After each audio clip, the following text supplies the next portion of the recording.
they saw in Week 10, saying after last week's loss to the Jets, they're going to be looking to prove themselves and make a statement about what kind of team they are, and a win on the road against a division rival would be the exclamation point on the season that they've been looking for, and it's our job to keep that from happening. Sam? Yeah, by the way, shout out to Molly McGrath, about to bring a human life into the world any day now and still getting it done in the NFL and in college. But let's get to this game she's talking about, guys.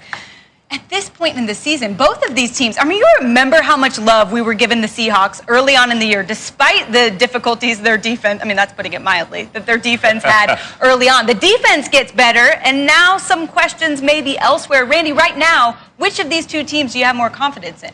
Well, let me take it back to their first meeting. I remember asking a similar question about DK Metcalf and Jalen Ramsey. Who do I think is going to have a better day? But when I look at this game today, I look in the favor of the Seattle Seahawks. The reason why 6 sacks in their first meeting, and Jalen Ramsey fared the best out of the 2. So I look at today's game. I talked about third down being a big key for a guy like DK Metcalf. You heard me just talk about the 6 sacks that the Seattle Seahawks gave up. The reason why some of those sacks happened, he's holding the ball for DK Metcalf. Since week 1, we've been talking about letting Russell cook. Well, how can you let Russ cook if guys are on his lap? DK Metcalf today, third down, he has to come up big. There's one thing that I look at when dealing with a matchup, when you have the number 1 cornerback going with you. We all show signs of really not giving it our all at times, and that's what I've seen in DK Metcalf. So today on third down, I really need to see him go after the ball. Russell Wilson's going to hold on the ball. That's why they're giving up the sacks like that. So for Jalen Ramsey, DK Metcalf today, I expect DK Metcalf to come back stronger than he did the first game. Yeah, I'm going to be looking at Jared Goff. Specifically, it's like, who are you? And my eyebrows raised when I was listening to Molly talk to him, and she asked, what makes anyone think it's going to be different this year? But based on what I saw last week from Jared Goff, it's only a matter of time that it's going to end for this Los Angeles Rams football team, because there are certain quarterbacks that can carry a team, and then there are teams that need to carry their quarterback.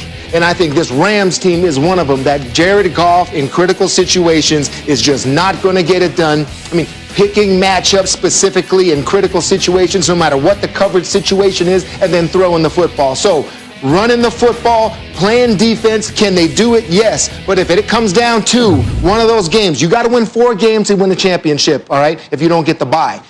Can this team do that? I don't know, because one of them, whether it's the Super Bowl or the wild card round, we'll be talking about Jared Goff and how he just couldn't get it done. I think he can get it done if they protect him, though. And that's the word of the day for me on this game is identity.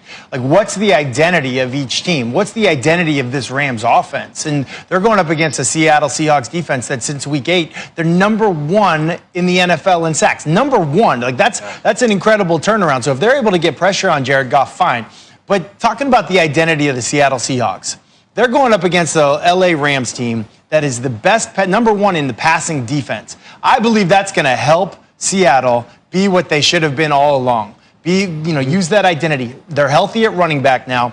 Run the football. Russell Wilson is at his best when that team is running the football, and then when the time is appropriate, he takes his shots. He's the best deep ball thrower in the game. But when you're able to run the football, that's going to help your defense, that complementary thing, and that the speed outside. Again, you talked about the sacks. Rex says it all the time. You can't get a sack on a running play. So if you're calling all those runs, they're not rushing the passer. They're not getting sacks. That's the formula that Seattle knows they need to have. But they've just, for whatever reason, they lost their way for a little while this year. I think they get it back, and I think they get it back today because of the strength of the LA Rams secondary. I look at it, it's such a fascinating matchup to me because both teams want to establish the run. Both of them need to. You just mentioned, Matt, about how Russell Wilson's a better quarterback when they're running the football and that play action's working. We know Jared Goff, man, he's a terrific player if you're running the football. And so that, to me, it's got to go. Who can establish the run in this matchup, I think is the one who has the edge in this game, is going to win this game. And to me, Molly talked about what Seattle's thinking. They're thinking LA's going to come in here and they're going to be angry. They better be angry because you just got beat by the Jets.